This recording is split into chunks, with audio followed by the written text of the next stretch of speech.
This is Peter Anderson from BibleMoneyMatters.com. And now, your host, Eric Rosenberg. He'll balance your checkbook, he'll tell you where to invest, and he'll even DJ your wedding. This is the Personal Profitability Podcast.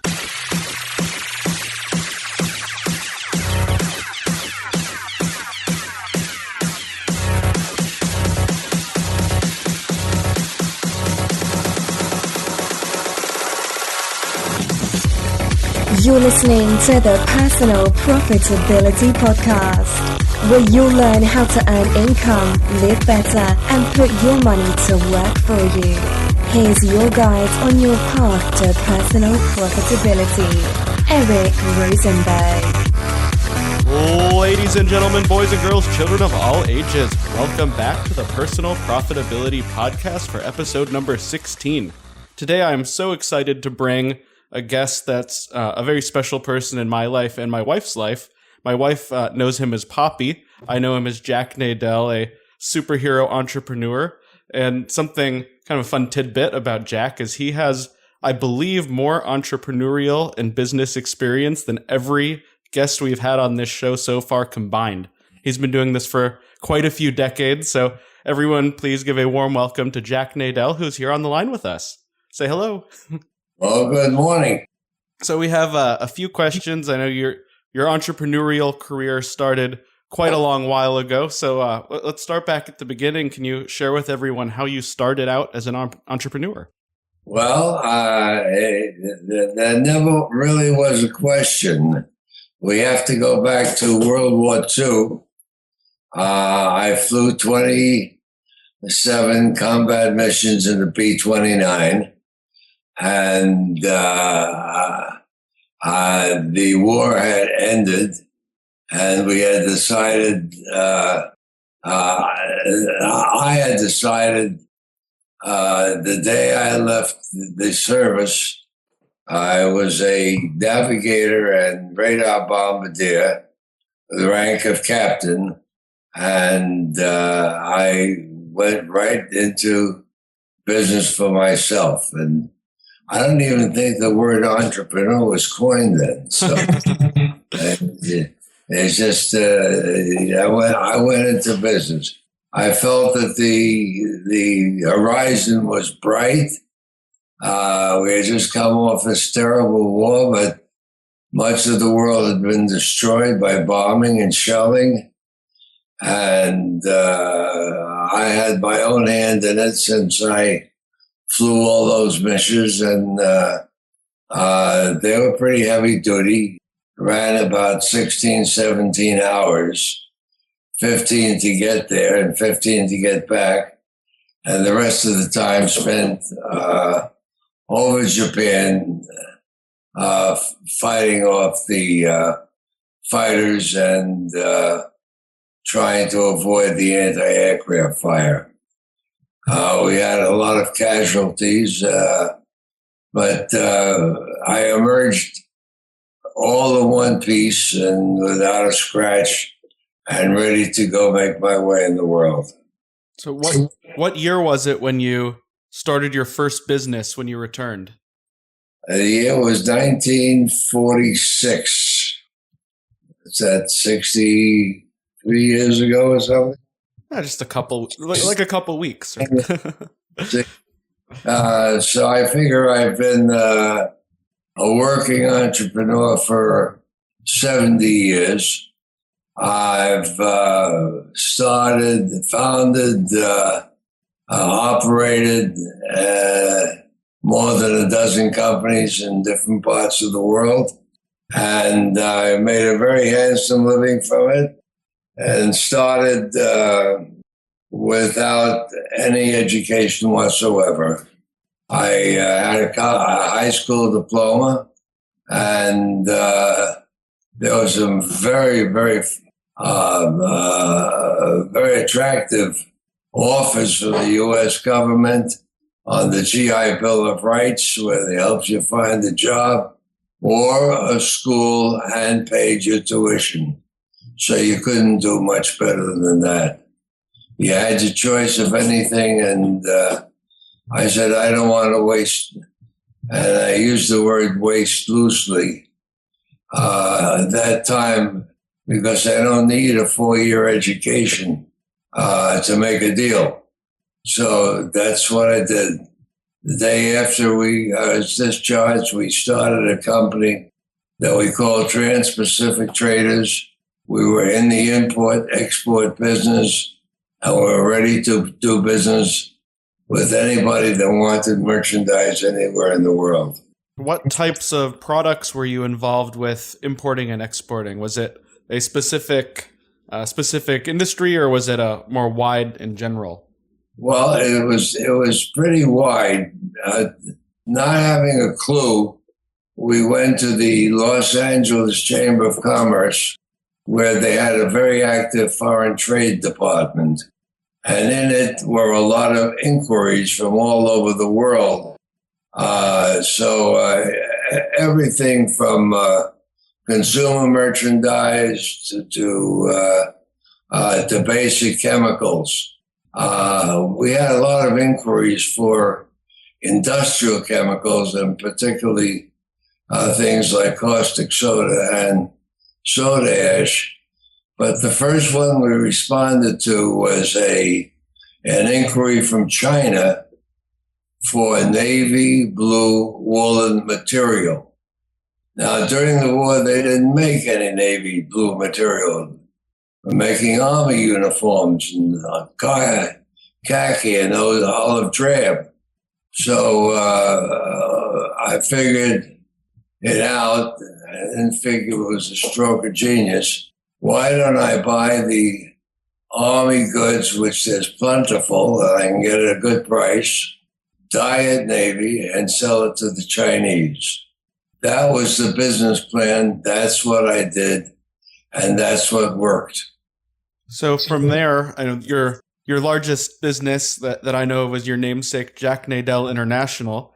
Did that business exporting the navy blue material to China have any link to that, or was that a separate venture and idea? Well, it was a separate venture and idea, but of course it was a relative because it gave me a great deal of experience. Don't forget, I had no money. We were actually involved at that time in hundreds of thousands of dollars. And now where do you go to finance it? Yeah. And I went to the Union Bank in Los Angeles and went to their foreign trade department. And I got very friendly with the head of the department. To this day, that was 70 years ago. I remember his name. It was Leon Helfenberger. And he took me under his wing and he showed me how to do it. And the way we did it is we got what was called an irrevocable letter of credit from the Chinese guaranteeing payment. And the payment would be made by the bank, not by the Chinese importer. So it was guaranteed as long as the proper documents were provided that we shipped the right merchandise at the right time and under their instructions. So with the letter of credit, that was how we collected from them. And I won't go into any boring details, but you get into things like back-to-back letters of credit and one letter of credit acting as guarantee for the next one. So somehow it was a game of musical chairs, but it came out at the end of the day. We sold hundreds of thousands of yards of woolen material to the Chinese, which incidentally I found out long afterwards was the material that they used to manufacture their uniforms. Oh, it all came full circle.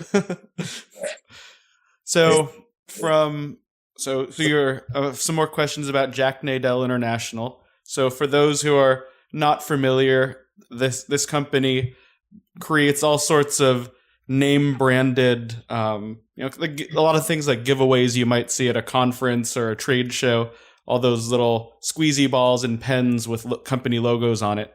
So how did you come up with the idea and see the need for that type of marketing materials?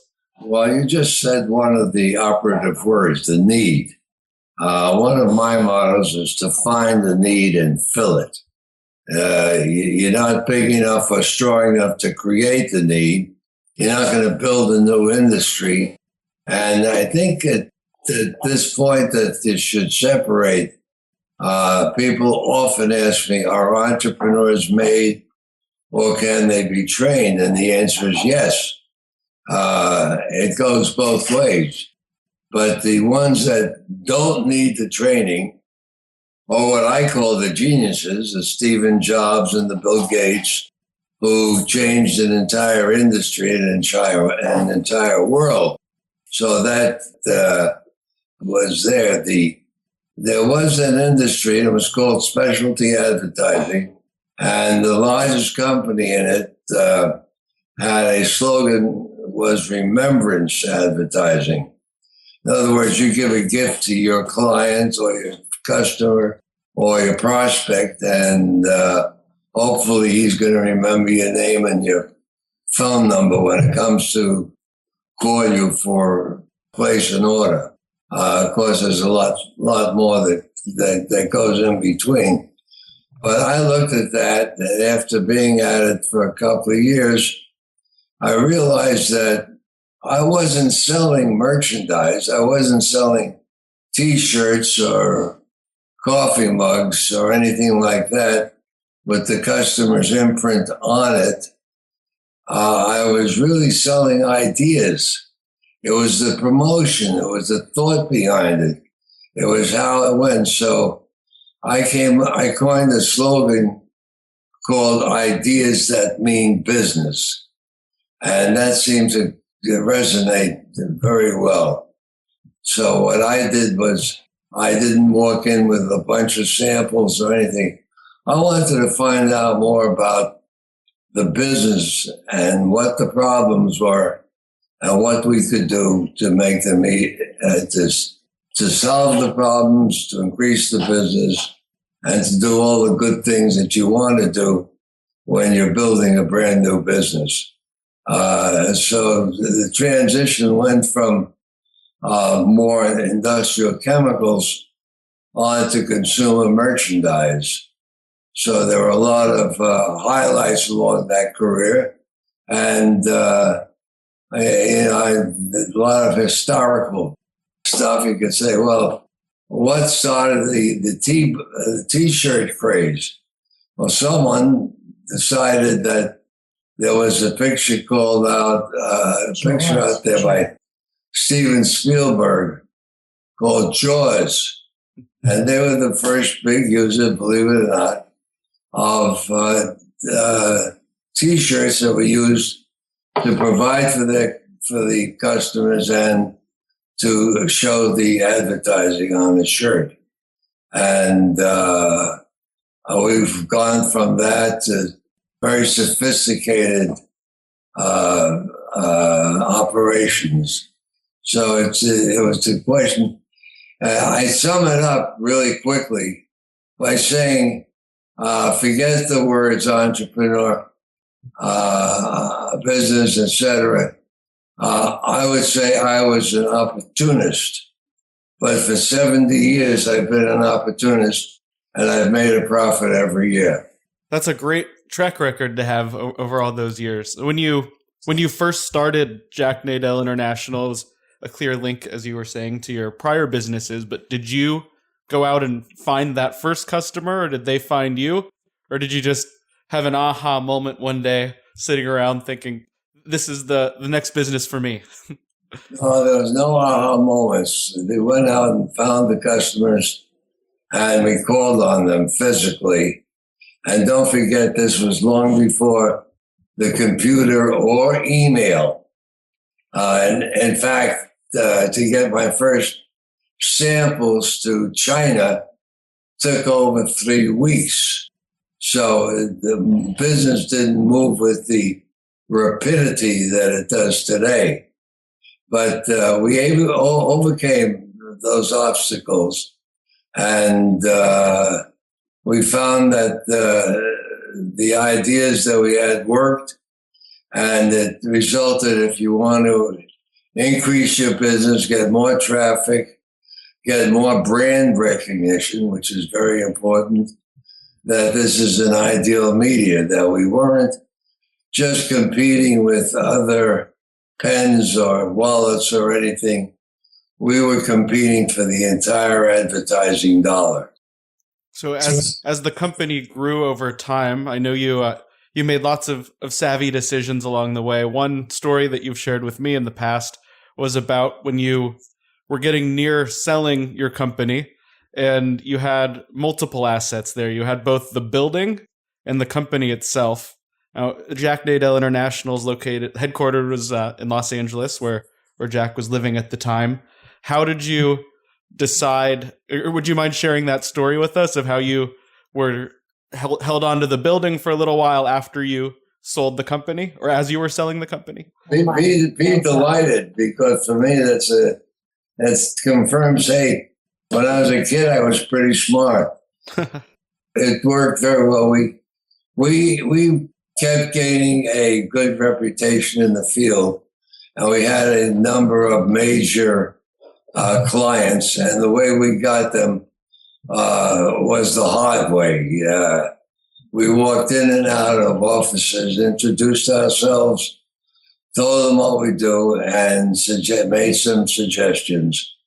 And over that time and that space, and having ideas that worked, it was about that time I came up with my 3 rules of business. In basic education, you say reading and writing and arithmetic is the basis for everything. Well, my 3 R's for business is relationships, results, and rewards. That the first thing one must do is establish a relationship so that the potential client says, I'm willing to listen to this because this is beginning to make sense.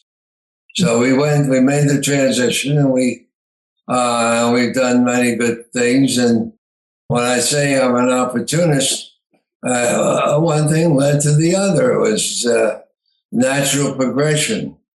For example, the most popular product in those days was the ballpoint pen. Now, the ballpoint pen was very new.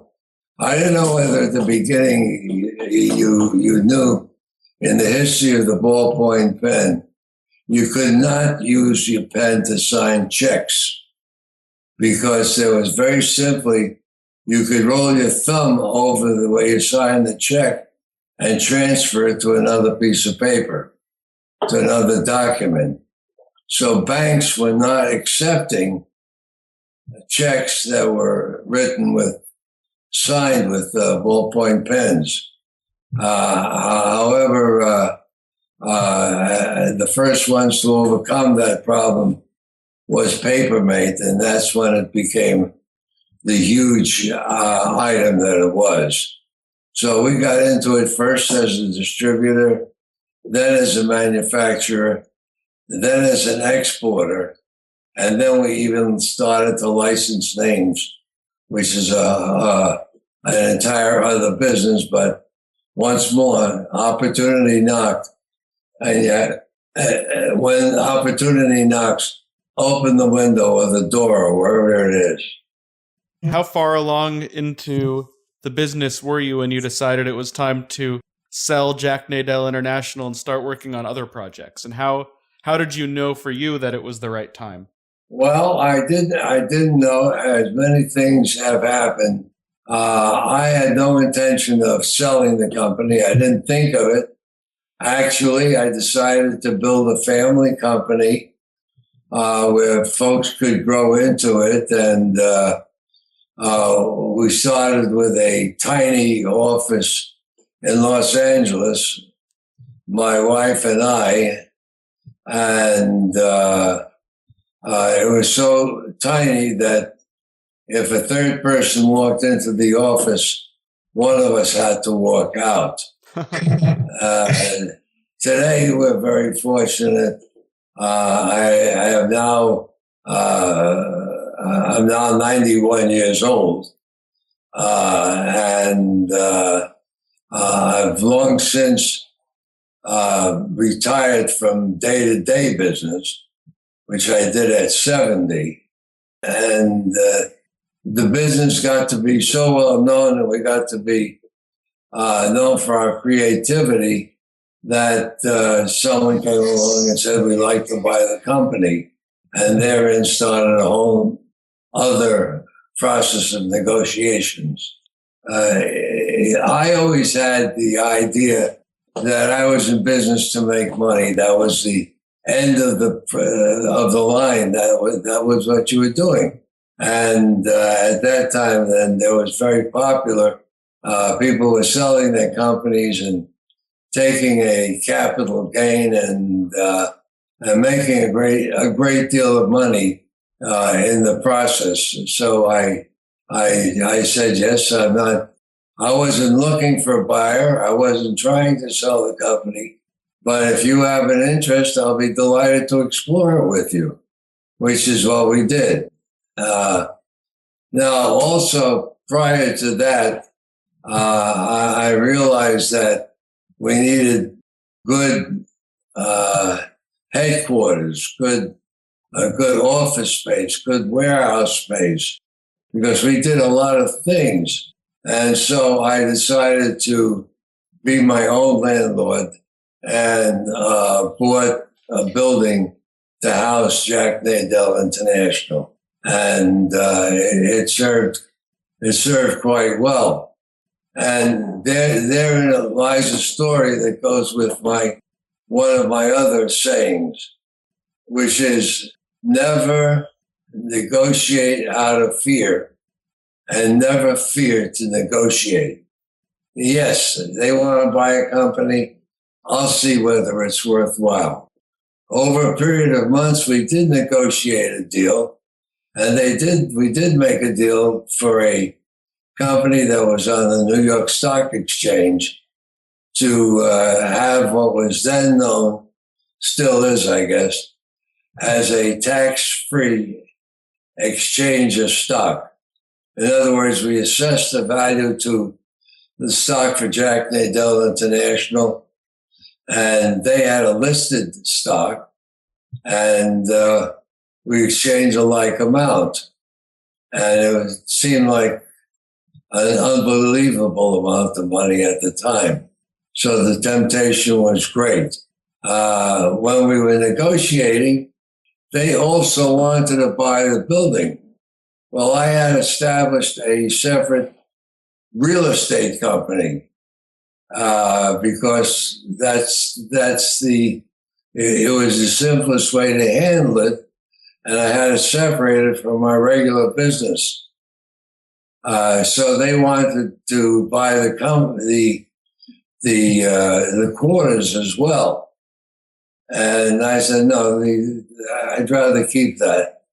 Well, finally they said they would. I said, okay, you can buy it, but it's not for stock. It would have to be for cash. So we get an appraiser and get a value on the building, and they would pay me cash for that.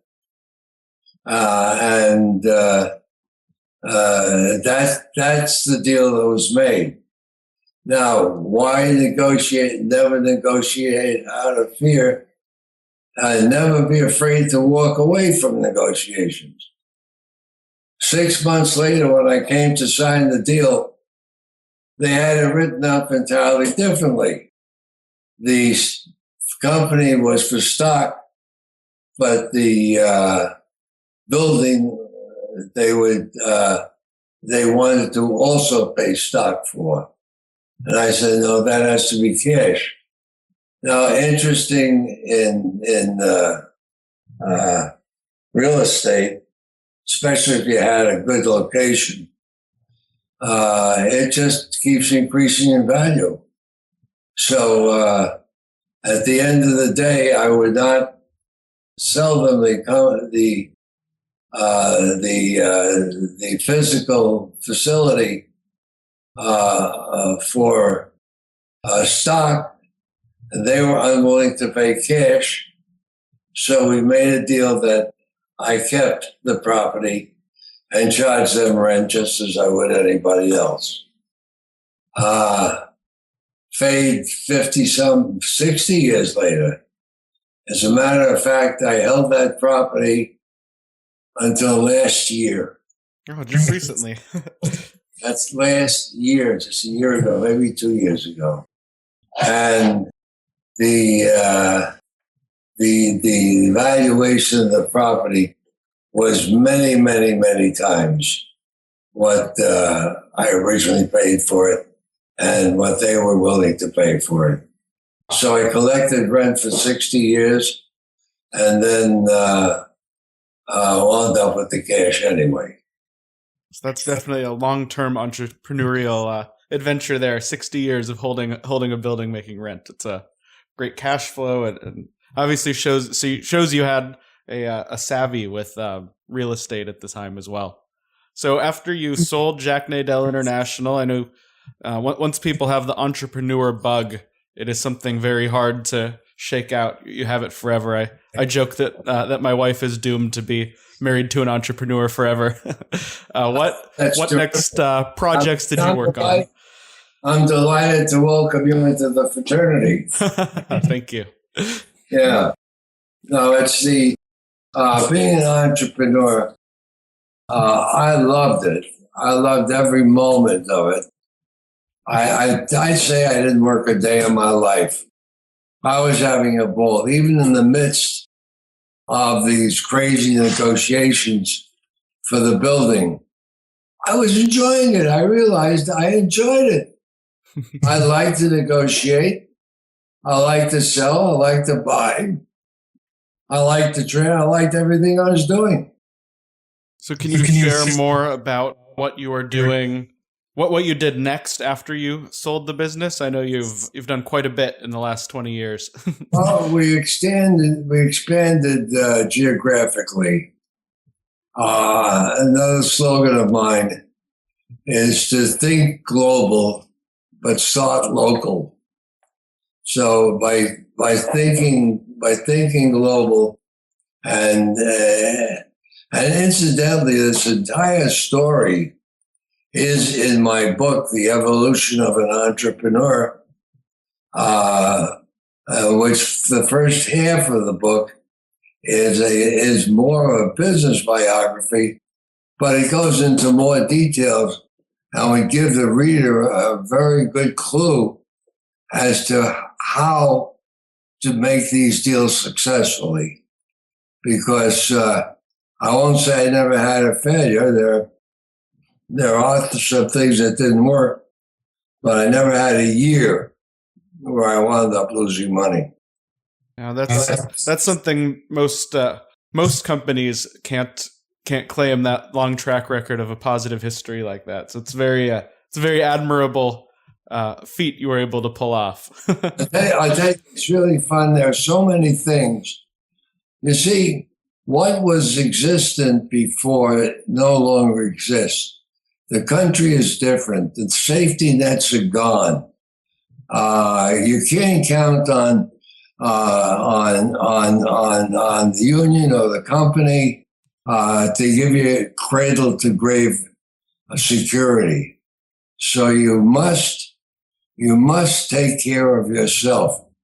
I think this should be one of the first adages that you should observe. Make sure that you're making good deals for yourself, but at the same time, try to make your deals so that everybody benefits. I think that's the secret, if there is any secret, to whatever success I've enjoyed, is every deal I've made, and I've made, I don't know how many, but I'm never bothered to count. but they have really benefited everybody. And when the deal went sour, either I got off it or changed it. In other words, there's certain things that you learn in business school that have become obsolete over the years. And you've got to understand that you're in a changing economy. Everything changes, and it changes constantly. Let me answer your first question. What did I go into? I went into many different products because we offered an array of thousands of products that were available. But where I actually took a proprietary interest is I love the ballpoint pen business. And after having a certain amount of success as a distributor, I became a manufacturer and bought a factory in New York. And that became a very important factor in the export business, because that's where so much of my strength and training had come from. So we sold pens all over Europe. And we started out with a bunch of name brand pens like Schaefer, Papermate. But after a while, after a great deal of success at that, I suddenly realized I needed my own brand. That's what I felt was a need. So since at that point we were manufacturing these pens in France, I wanted to find a well-known French designer that I could put the name to and get a superior product. And I did eventually make a deal with Pierre Cardin. And for years, we were a licensee of Pierre. So after you, I know in the last couple of years, you've written several books. How did you come up with the idea to jump into writing? Well, I've always felt that business is something that should be shared, that we all benefit. If I give you $1 and you give me $1, we each have $1. If I give you an idea and you give me an idea, we each have 2 ideas. So the passing it along to me became more and more important, particularly as we became more successful. We kept opening up new offices till today. There are 25 offices around the world. And we started with 1 account executive, and now we have 120 account executives. And I had decided in my own personal plan that I wanted to retire at 70, which seems like a long time ago now, but to you must seem a long ways away. But the idea was I never really wanted to just stop doing everything. I wanted to do things that I enjoyed doing on my own schedule. So at 70, I turned the reins over to my brother Marty, or long before that, because we had other operations too. And now the company is 62 years old. It has had 3 chief executive officers, myself, my kid brother, and my nephew now. So it's been a family-oriented business. Everybody that works there, even today, feels to me like part of my extended family. So we took advantage of the fact of the tremendous increase an ability to communicate and to send merchandise across vast distances, and having offices in different areas of the world has helped us in coordinating really wonderful concepts for major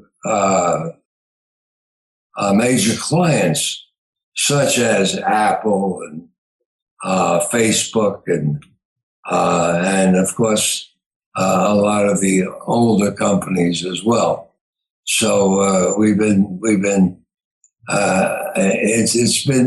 been a bug of mine that I wanted to teach. I wanted that I've had a great time, that I've made more money than I'm going to spend, and that I'm going to pass on as much knowledge as I can, because there's an overall idea here that is the healthiest thing for the United States of America to have a strong economy. And in my opinion, one of the healthiest parts of that economy should be the participation of entrepreneurs, because we, the entrepreneurs, are really responsible for most of the new and usable and merchandise that appears all over the world now. So I wanted to educate people, so I started to write books, and I've written 7 books since then, and 6 business books and 1 novel. And I've also given webinars. I've also done learning processes for veterans, which I feel very strongly about, as I am a veteran, and I did come through World War II, but we're getting fewer and fewer. So what I know, and what I can pass on in this manner much better than I can if I just try and do it person to person. So everyone, if you are interested in reading any of Jack's books, they'll be in the show notes linked on this page. Go to personalprofitability.com/episode 16, spelled out EPISODE, then the number 16. You'll have a link to Jack's most recent book, Evolution of an Entrepreneur, and his Amazon profile, where you can pick up any of his books. I've read some of them. They're really a tremendous value, tons of knowledge in there. And that's based on 90 years of life experience and 70 years of business experience. So there's a lot of great information in there. And I'd love for you to pick it up and learn what Jack has to say to all of us. Before we go, I have a couple other questions. One, I know you've gone beyond the printed word, and you are probably the most tech savvy person over 90 in North America. Could you share a little bit about what you're doing online now and taking advantage of the internet to spread the word? Thank you, Eric. First of all, I did construct, I think, a very valuable website. It not only tells me, it tells about business conditions, it tells about opportunities, and it shows what has been done.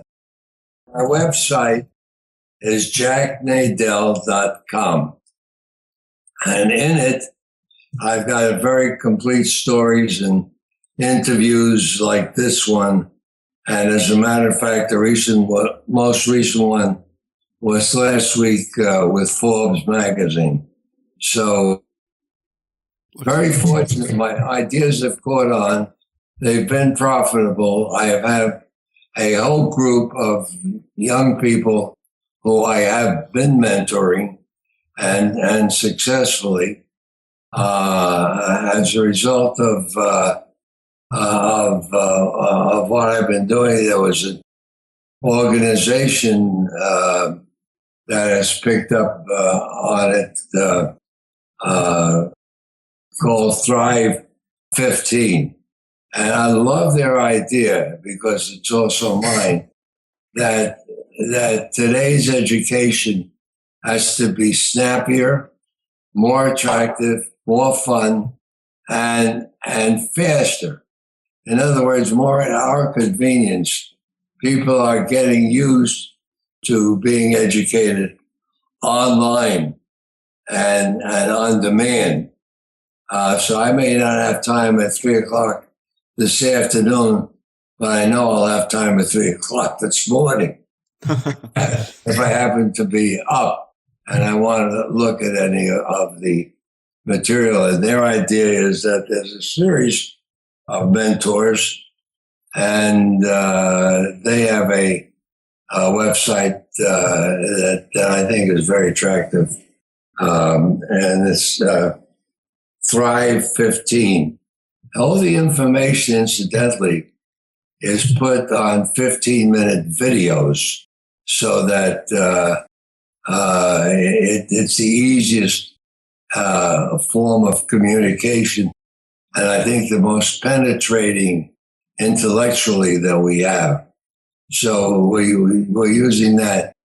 There's a lot of activity. I also have been teaching on and off in school, although that's dropped off some. But last year, I was fortunate enough to receive the very first lifetime entrepreneurial award from the Santa Barbara City College, which is rated the #1 community college in the nation. So I've been quite busy. I have rejected all offers to have personal clients because I just haven't got the time and the steam. At 91, I can do anything I did before, only I've got to do it slower, and it takes longer, and I need a nap in between. I think that might be the trick to long life. I'm noticing, stay busy, stay active, keep doing what you love, and if you're making a few bucks while doing it, it's a win for everybody. Yes, it is, and I never exclude making a few bucks, but it's not my driving.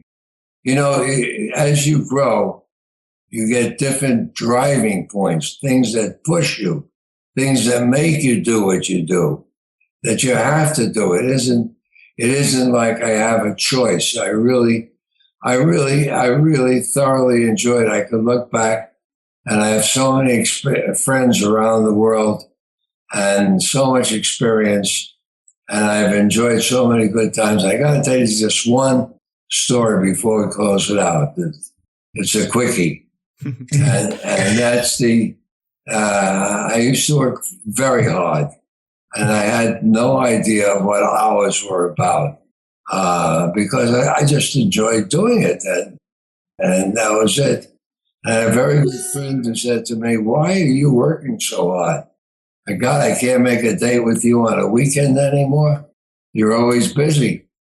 And I said, "Well, I'm doing it because at this age, I can do it. I don't know what I can do when I get older.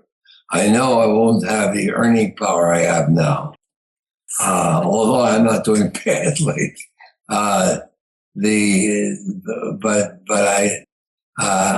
What I found is as more and more friends have had problems economically, and they had to choose between medicine and food, and make these terrible, terrible choices that should not happen in the United States. I just feel that the more we know, the better off we are, the better equipped we are, the more I can share. Not from theory, I have no theories, but from practical knowledge and from practical experience and from actual results. So I just hope some of this passes on. And, Eric, since you're my grandson-in-law, the wires are always open to you. Well, thank you so much. Everyone, if you want to learn more about Jack and his projects, you can go to jacknadel.com or personalprofitability.com/episode 16. You'll find links to his books and everything else we talked about today. I want to share one more tidbit before we go. Jack Nadel has been successful in business, but he's also been very successful in his love life. He has been lucky enough to find two loves of his life, not just one. His first wife being my wife's grandmother, Eleanor, and his current wife, Julie Nadel. They've just recently passed 10 years together, and Julie has been a successful entrepreneur in her own right. She's run catering businesses and event planning businesses and planned an absolutely amazing 90th birthday party for Jack just over a year ago, which coincidentally is also the day that I proposed to my wife. So an extra special little memory in my heart. So thank you everyone for listening to the end. If you haven't already, please just take a quick moment, give us a rating on iTunes, Stitcher, or your podcast listening platform of your choice. And until next time, stay profitable.